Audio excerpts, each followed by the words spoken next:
We're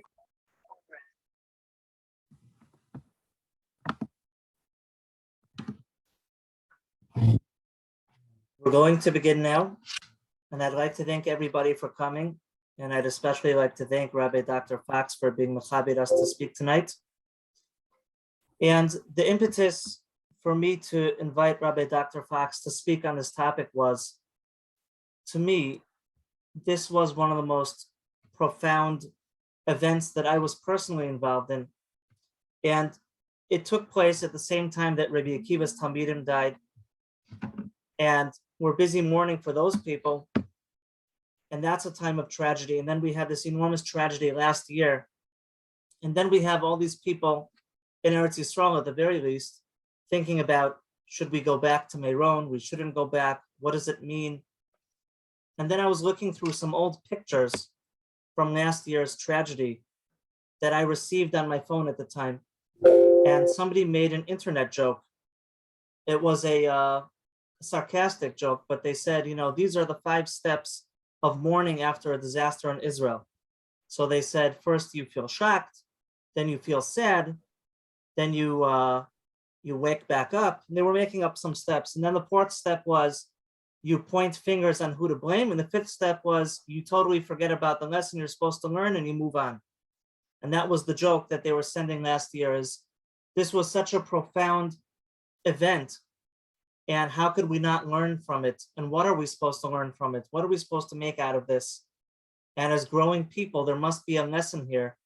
And, if it's news, so then it's not the newest news. There's new news now. You have Russia, Ukraine, you had a shooting in New York.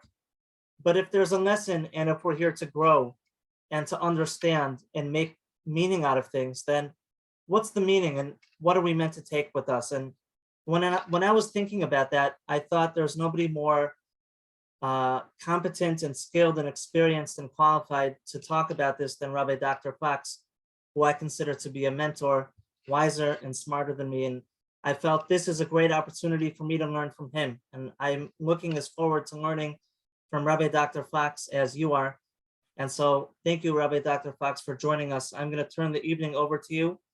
And then as questions arise, when you reach a point when you want to stop in your talk, then I'll try to let you know what the questions are in the chat. Thank you very much. Good evening and good morning to others. And thank you, Rabbi Tannenbaum, friend and colleague for many years, for using this uncomfortable time for a hazkara, for a commemoration and a discussion among friends, mental health professionals, colleagues, others, to talk about the experience of Meron, which may, for many, many years to come, remain inside of us. I want to thank Rabbi Tannenbaum for the truly glorious work he's done in advancing mental health work with trauma, especially in Eretz Yisrael and sometimes beyond. And Hashem should give him the continued enthusiasm and foresight to help many, many people.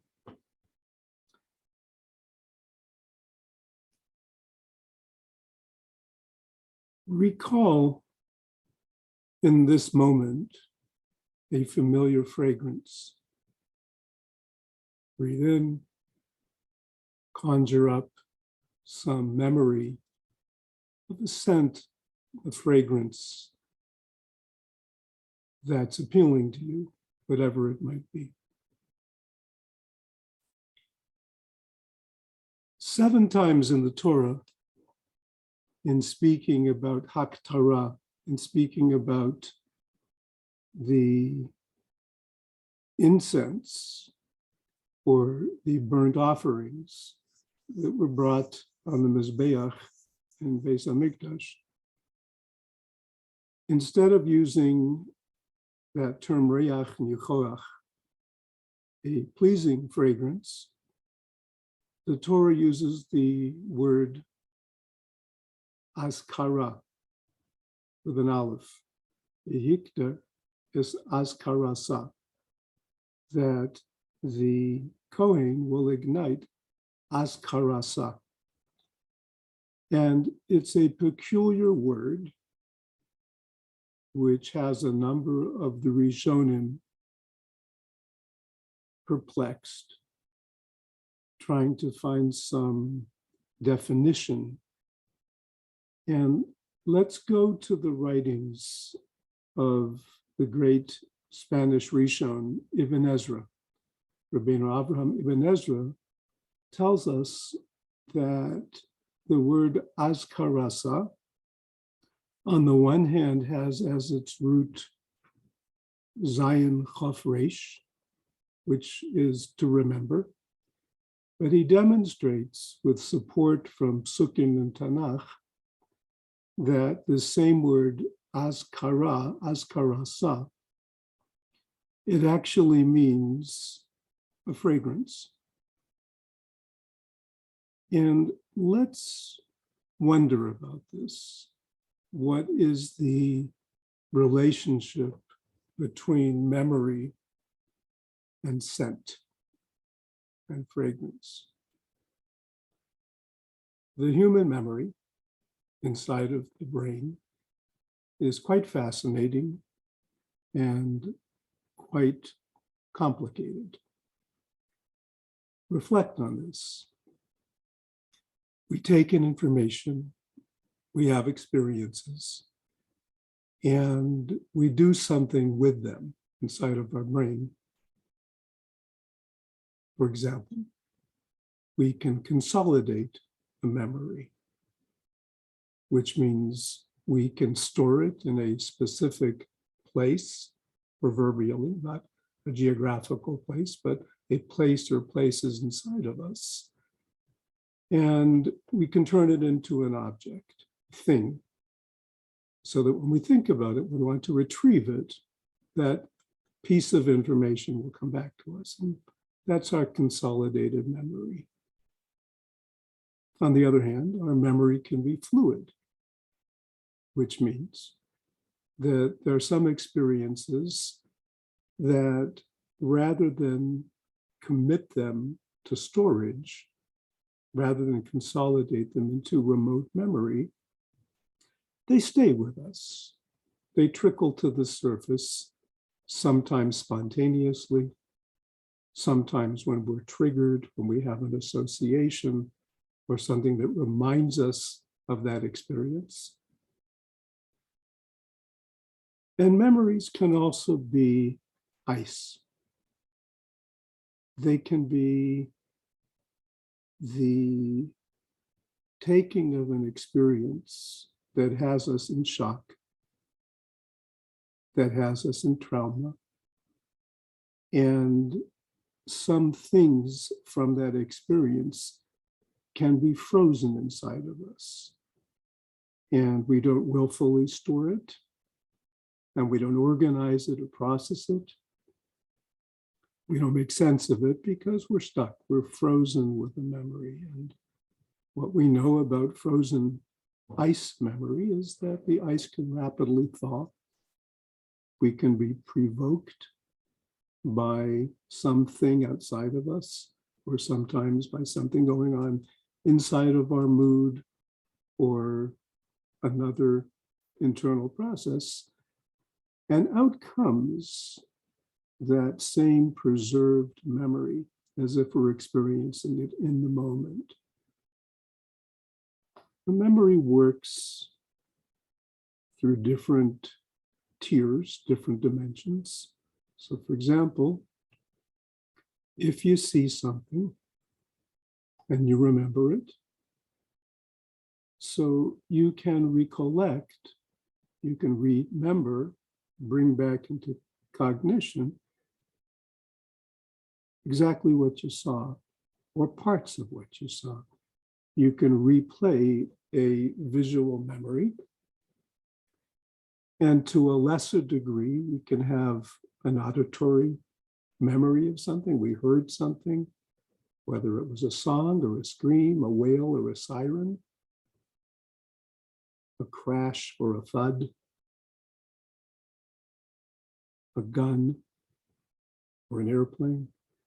And we can have an audible memory where at times, with less frequency than things that we saw, the visual memory, we can sometimes replay that same noise, that same sound, and sometimes it'll happen spontaneously. Something will evoke it in us, and sometimes we have to actively go back to that audible memory.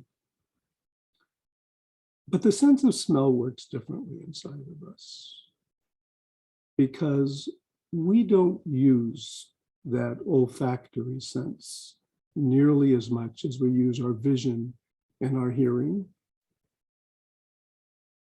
Those memories, those fragrance or scent memories, they're stored in what we'll call a more primitive part of us.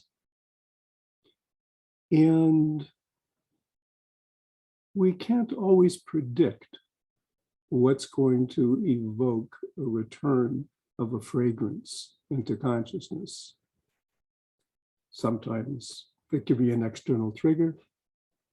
We walk into the bakery and we breathe in, and comes to us a flashback of that walnut or that vanilla, that licorice, that chocolate, that coffee scent. Sometimes, for reasons we don't understand, a sudden fragrance will enter our consciousness, and we don't have any idea where it came from or why it's coming to us at this point. What we do know is that fragrance is unlike things we see and unlike things that we hear, that it's much more ethereal, doesn't have substance, doesn't have form. It can be somewhat more spiritual. We think of the use of besamim in Havdalah. There's something almost mystical about that, almost transcendent olfactory sense that we have. It takes us someplace precisely because it's not substance and because it's not organized and it's not dimensional. But there's something very different about scent or fragrance memory. And what's different about it is that its significance varies from person to person. There's no objectivity in the sense of smell in terms of preferences and dislikes.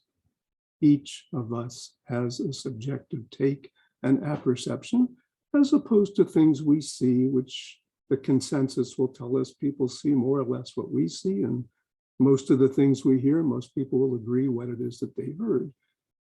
But whether you like a fragrance or what it triggers in you, what it means to you, whether it's abhorrent to you, this is very, very personal and very, very subjective. And in that sense, the storage of the scent memory is in a much more remote part of us.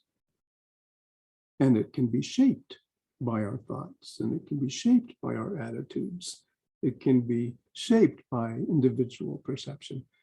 And I'm thinking that when we look at the relationship between scent and the human brain and the human memory, we see so much uniqueness.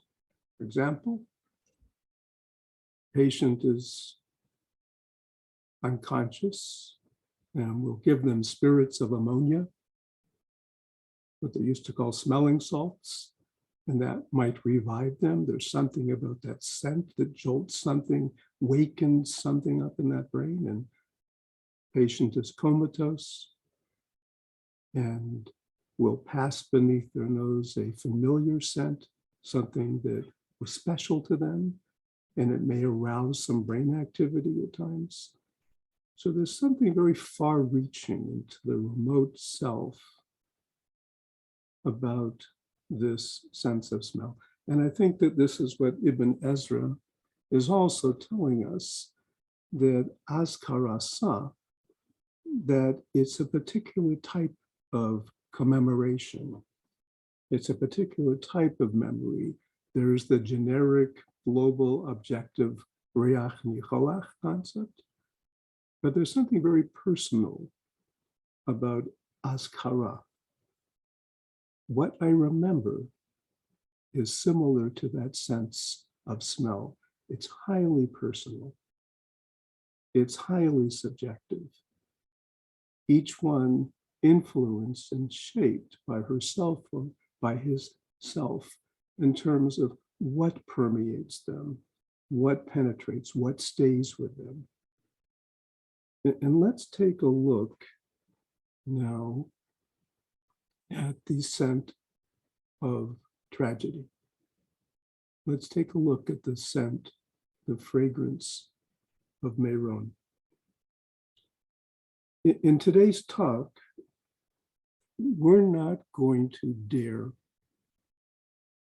look for meaning. We're not going to interpret this event, certainly not even tiptoe near the question of why, but even an attempt to get perspective. It's far too soon. We're just approaching 1 year. And the scent of this trauma can't be put into perspective. One thinks about the events of Hanukkah, tragedy,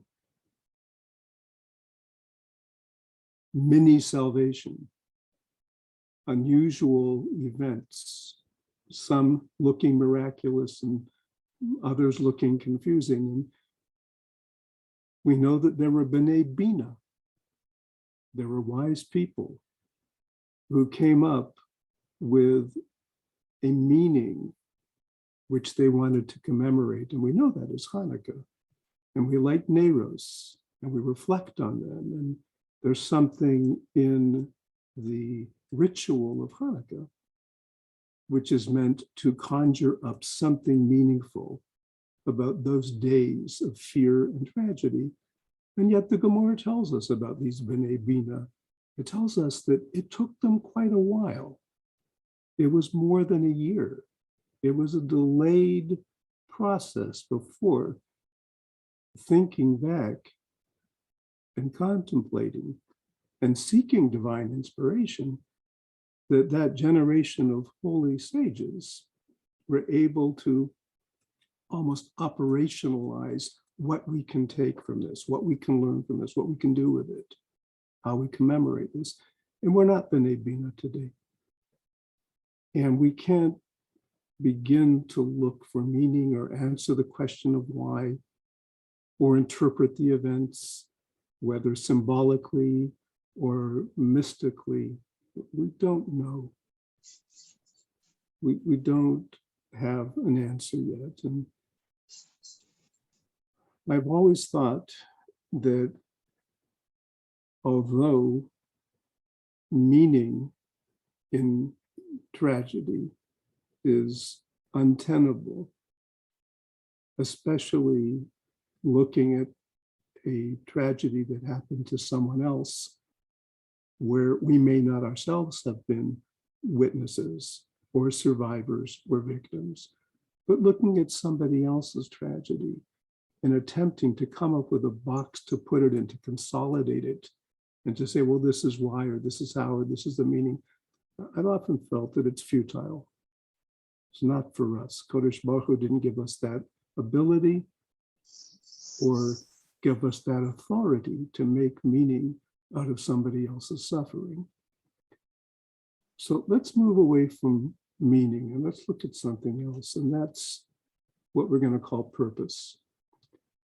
And purpose is not attempting to assign some sense of why this happened and what it means, but purpose is, what am I going to do now? What am I going to do with this reality? What am I going to do knowing that this was the experience? This is what I know and remember about this experience.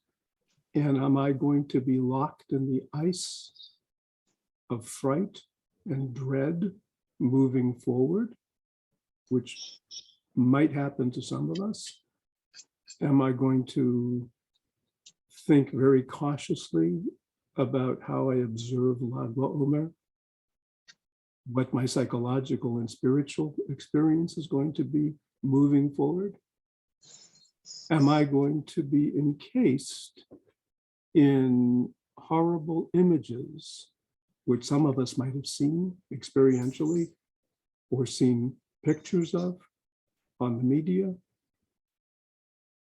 Am I going to be victimizing myself uncontrollably, not intentionally, because what I didn't see and what I didn't experience nonetheless triggers in me some image, some imaginary sense of what it might have been like to be there. And I'm going to create a sense of the wailing and the crying and the screaming and the trampling and the stampedes and all that the media has played up. And is that what I'm going to take from this experience, that I can't get that image out of me, or I can't fully move forward? When we look at the askara, when we look at the scent of tragedy, let's consider that it can become consolidated, meaning we can shrug our shoulders and say, it was something horrible, it was a tragedy, and we can look at it as an object and find a place to conveniently store it somewhere in our memory and only go back to it if we choose to. We can do that. We can consolidate of Meron and not judge a person for doing that, because that is a way to move on, to make it something that happened over there. It becomes more manageable if I can take it from the personal, if I can rob it of the empathic, if I can protect myself from the sympathetic and just make it the thing that happened. I can do that. Or I can encase myself in the scent of the tragedy. I can have the fear, I can have the sadness, I can have the woe and the despair, I can have the confusion, and every one of my senses, all of my cognitive faculties, the way I think and the way I feel and what my body senses and how I act and behave and what impact it might have on my neshama, that can be cloaked in the feeling that's left after tragedy and after trauma. And this can shape and affect me for years to come. Or, like the olfactory memory, like the azkara, I can work with that scent of tragedy. I can do something to it, I can do something with it, I can do something for myself.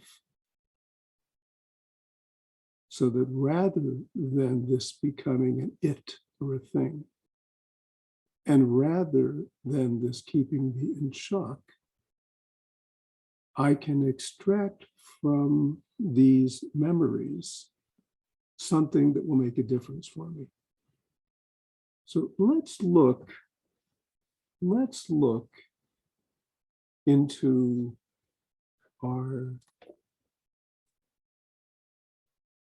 sense of the azkara.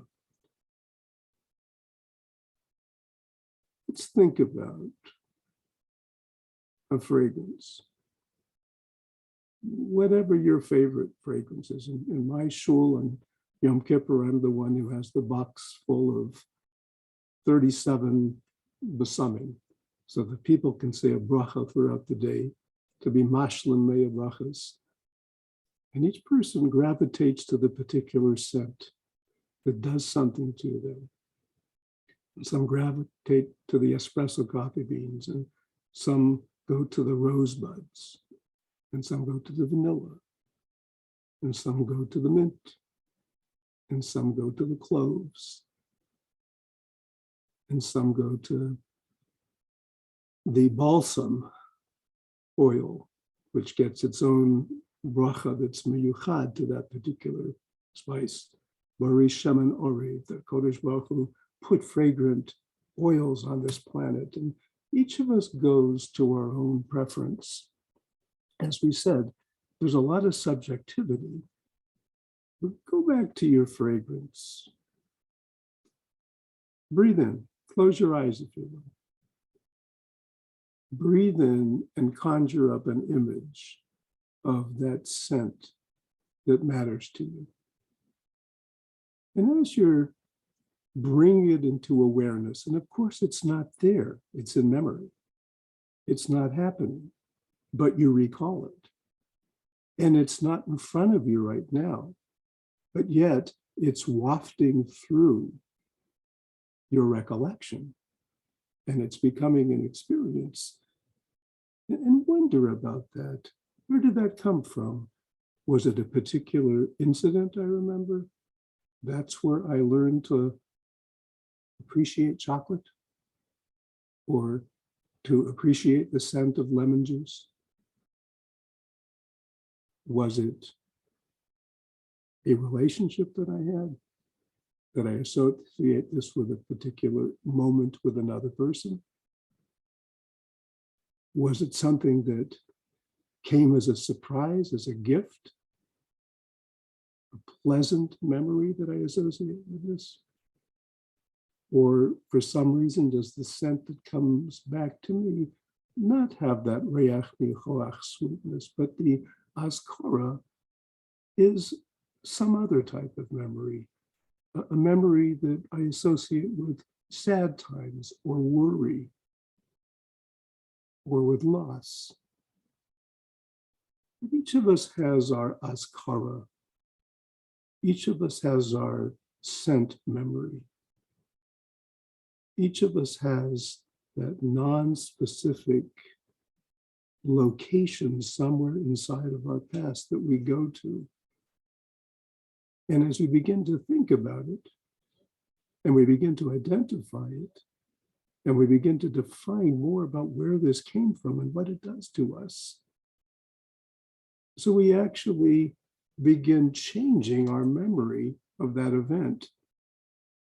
So it begins to take on possibly less significance. It's less dominant for us once we begin understanding where this fragrance, this scent memory came from.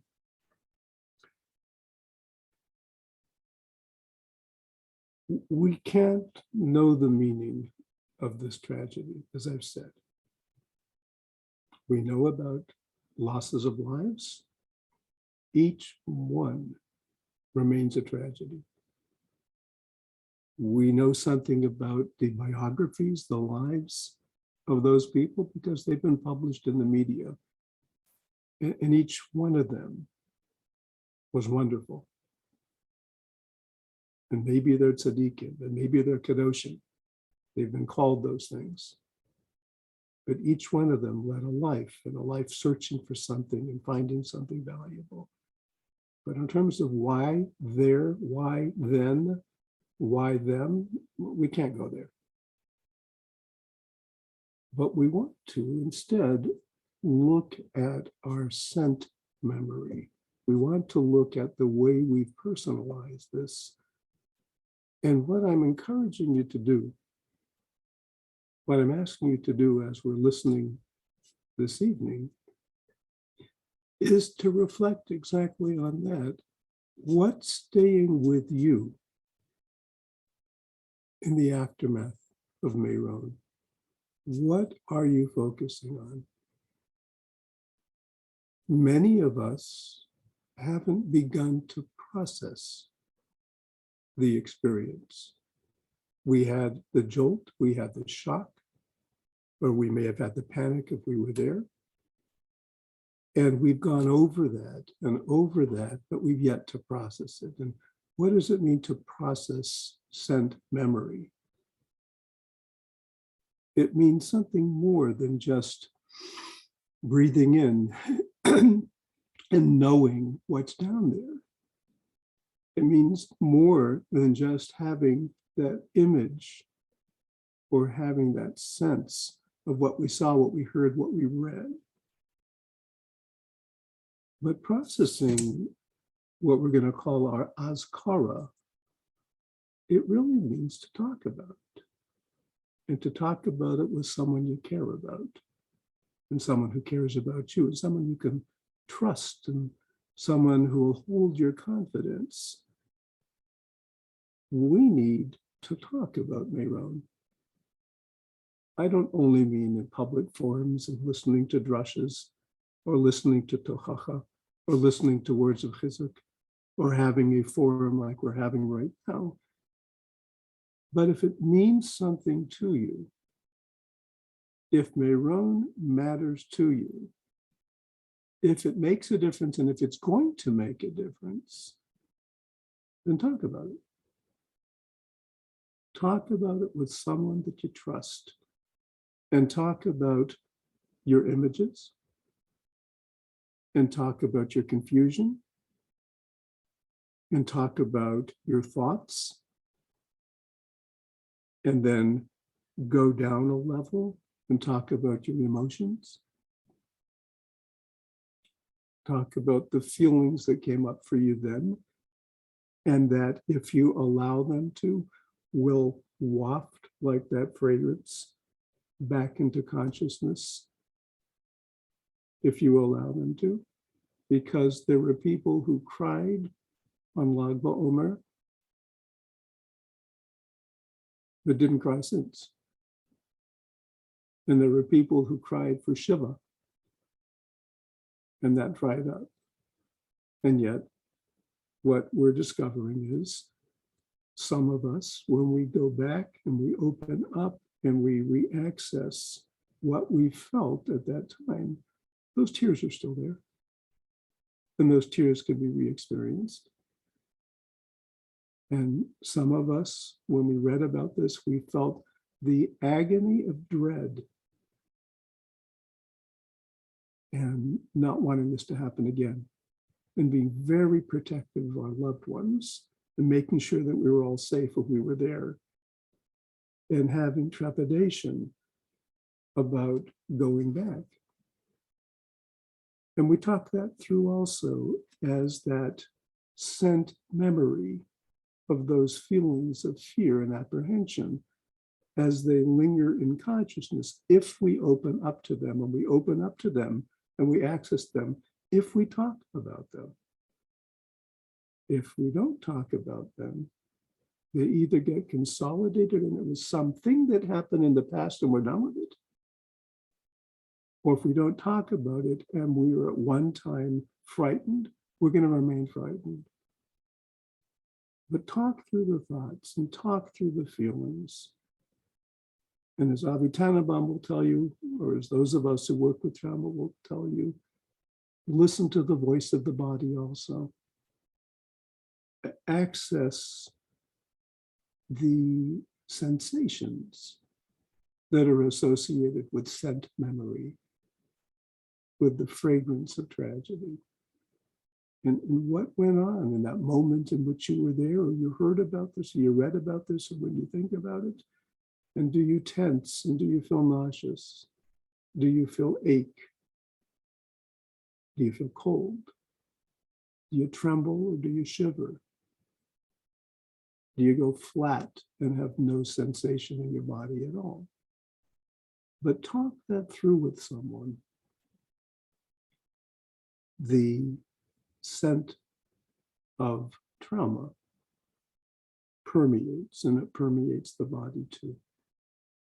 And that's part of what it means to process those memories, to bring them back into focus, to become once again cognizant and conscious of whether or not you feel or thought or experienced anything at all.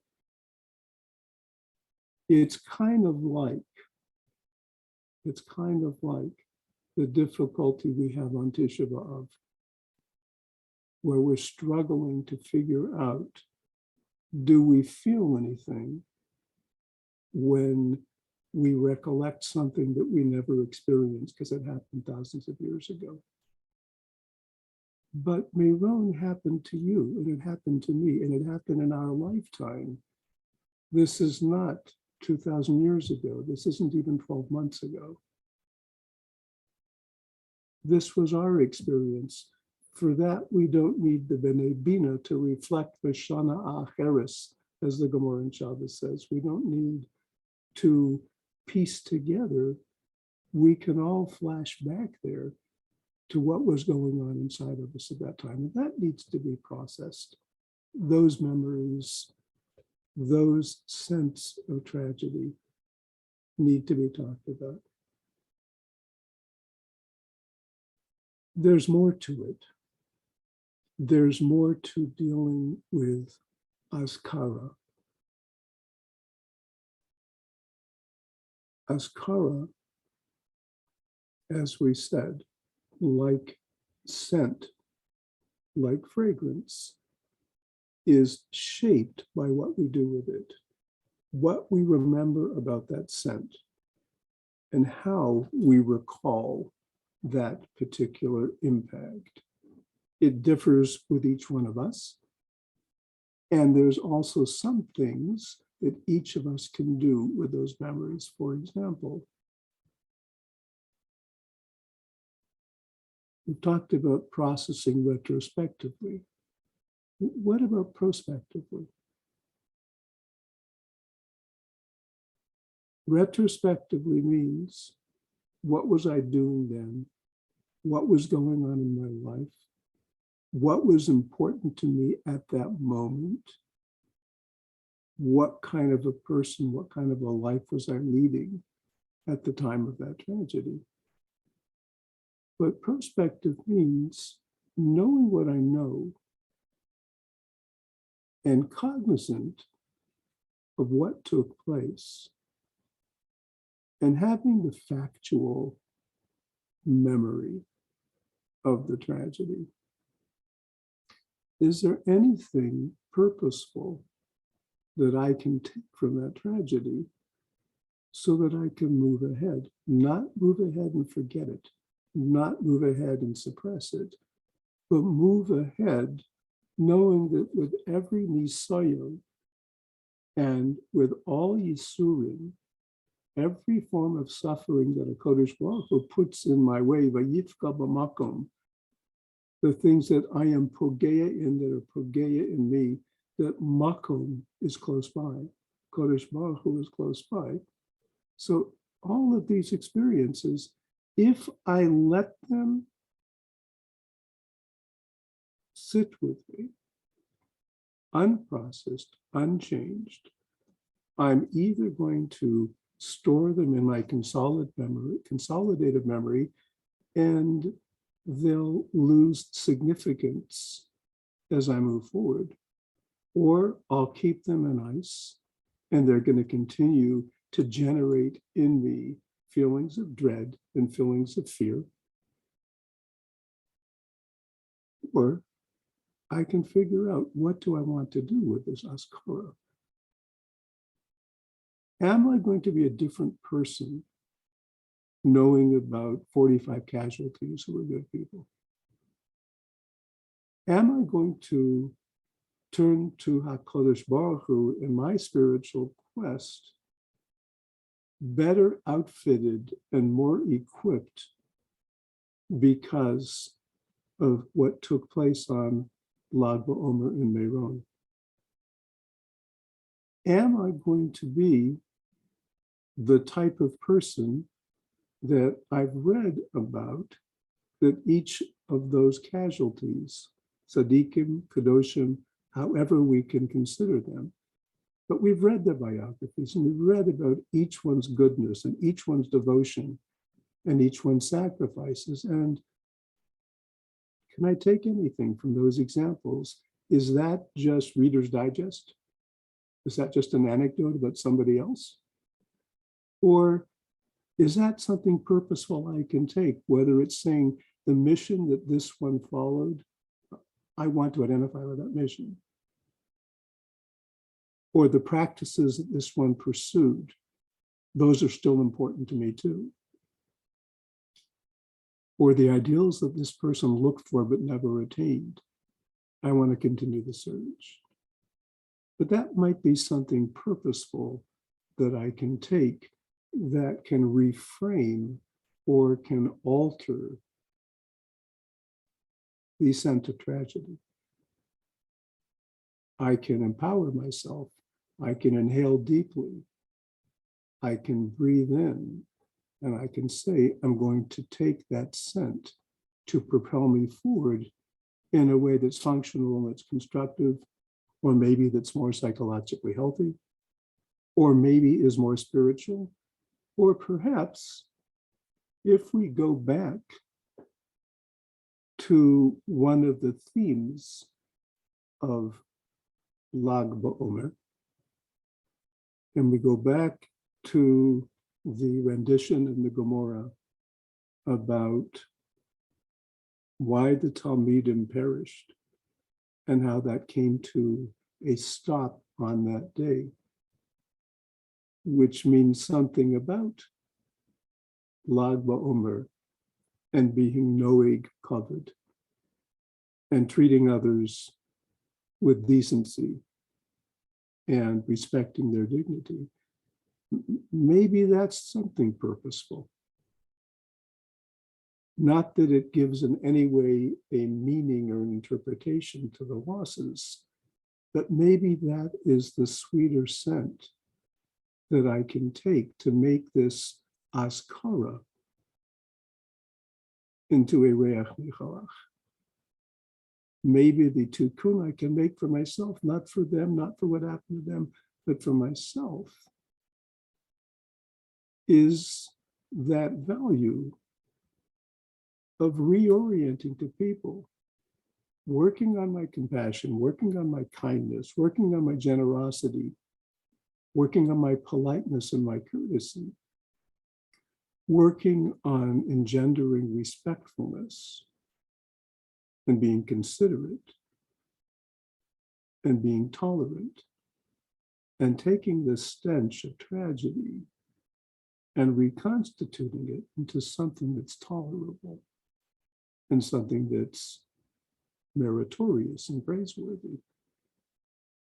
But we have our tasks ahead of us. In dealing retrospectively, we got to process it. We can't forget about it. We can't consolidate it. We can't minimize it. We can't suppress it. And we definitely aren't supposed to get rid of it as if it never happened. These were Yisurim. And we can't fathom them. We look for ways to grow with them, even though the troubling memories are going to stay with us. And prospectively,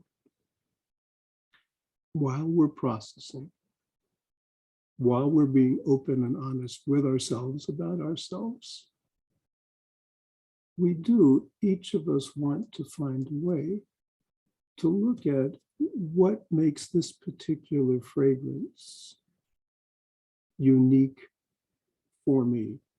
What am I going to do different to reconstitute and maybe to relocate into a different part of my brain, to a functional part of my brain, the Azkara of Meron, and whether that's going to be an increase in my spirituality, whether that's going to be an uptick in my interpersonal, whether that's going to be thriving and growing in my self-awareness,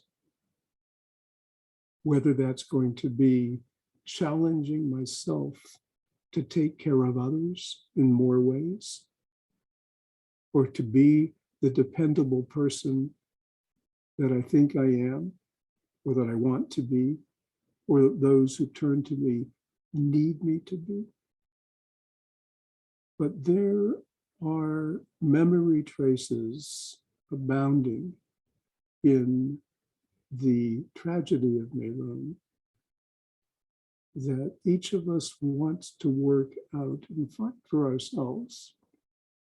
How can I take the Azkara, the scent memory, that really is permeating some places inside of me? How can I identify what that fragrance is? How can I re-experience in thought, in feeling, in body, in conduct, and in spirit all that it meant at that time to me? And how can I uncover for myself the means and the tools and the inspiration to move forward rather than to be frozen in the dread or frozen in the sadness alone?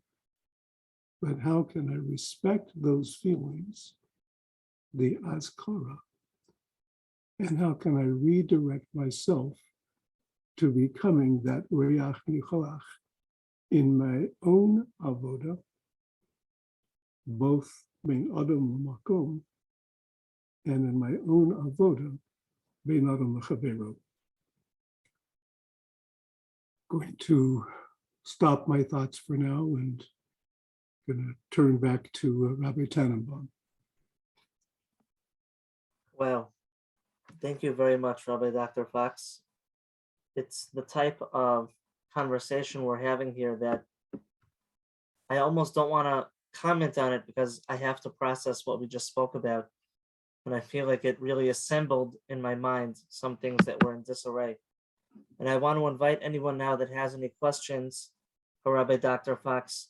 This would be a great time to ask either in the chat or if you want to unmute yourself, this would be a good time to ask some questions.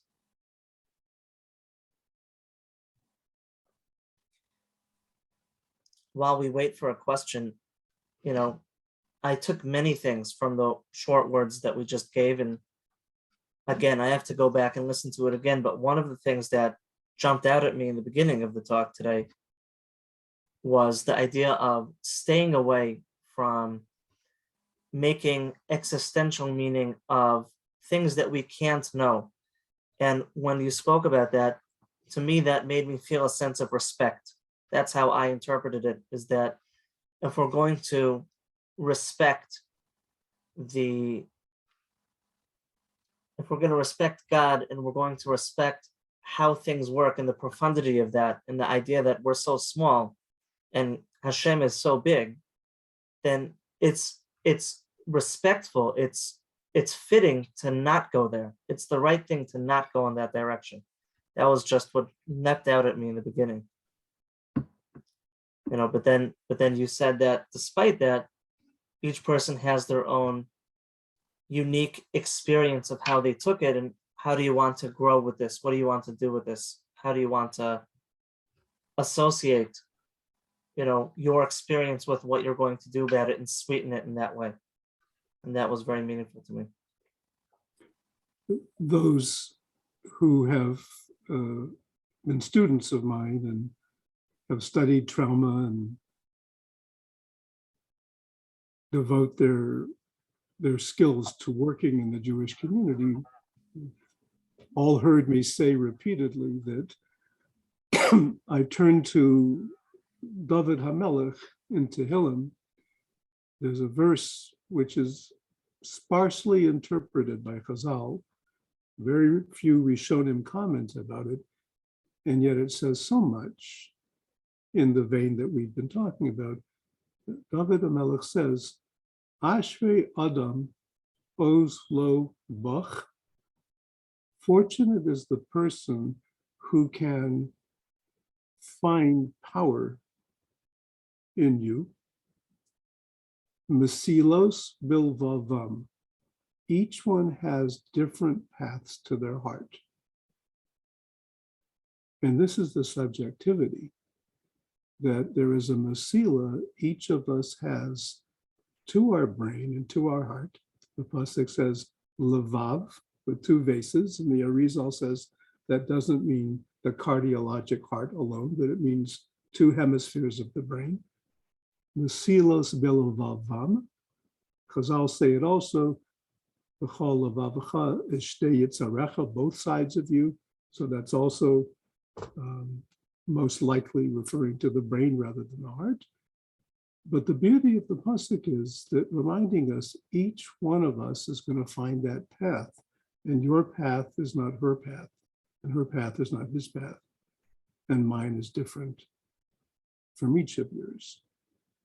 But that's our task here, that when we have a yifka b'makom, when we have yisurim, when we have encounters which we can't figure out, so we find Oslo Bach will find something to hold on to, but each of us has to look for it, and each of us has to find the path that's our path.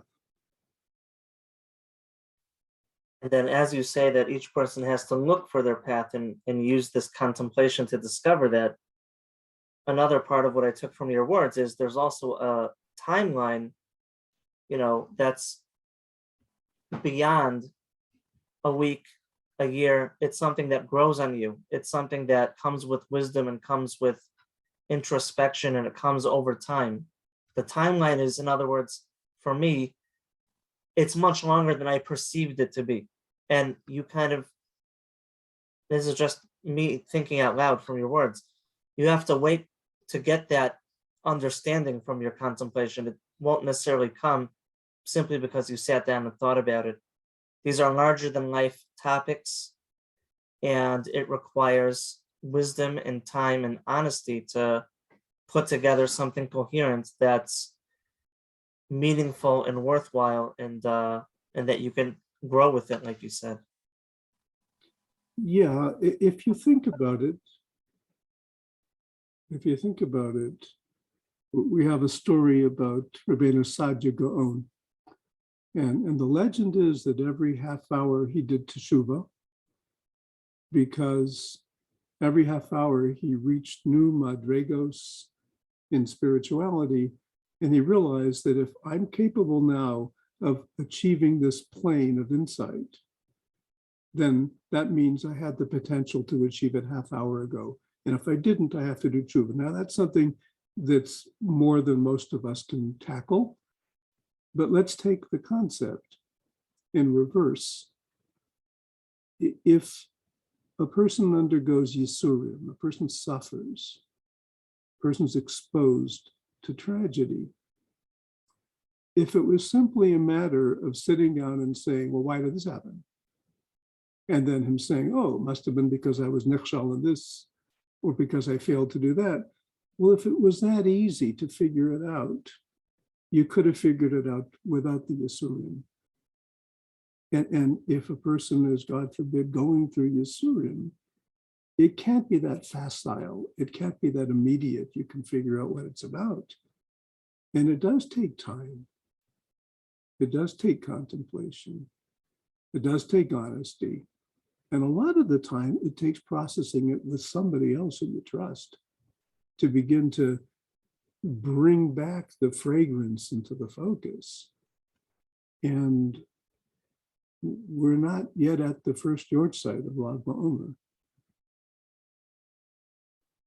And I think it does take time for perspective.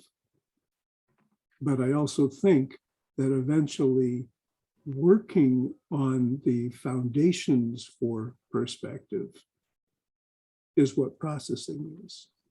If we're ever going to come up with something that's meaningful, it's going to take time. It's just not going to hit us like that, and it's not going to come immediately. I'm not looking at the chat questions. If there's something you feel would be important, please let me know. Somebody asked if you can repeat which Tehillim it was, which pasuk in Tehillim, and somebody answered 84:6. Yes, it's 84:6. Ashvei Adam Oslo Bach Mesilos Bilvavam. Again, that happens to be one of the psukim I gravitate. It says a lot to me. There's 150 kapitel Chantilim with many, many verses, each one which will speak Mesilos Bilvavchem, each one will speak to you. That's just one that happens to speak to me. Does anybody else have any questions before we wrap up?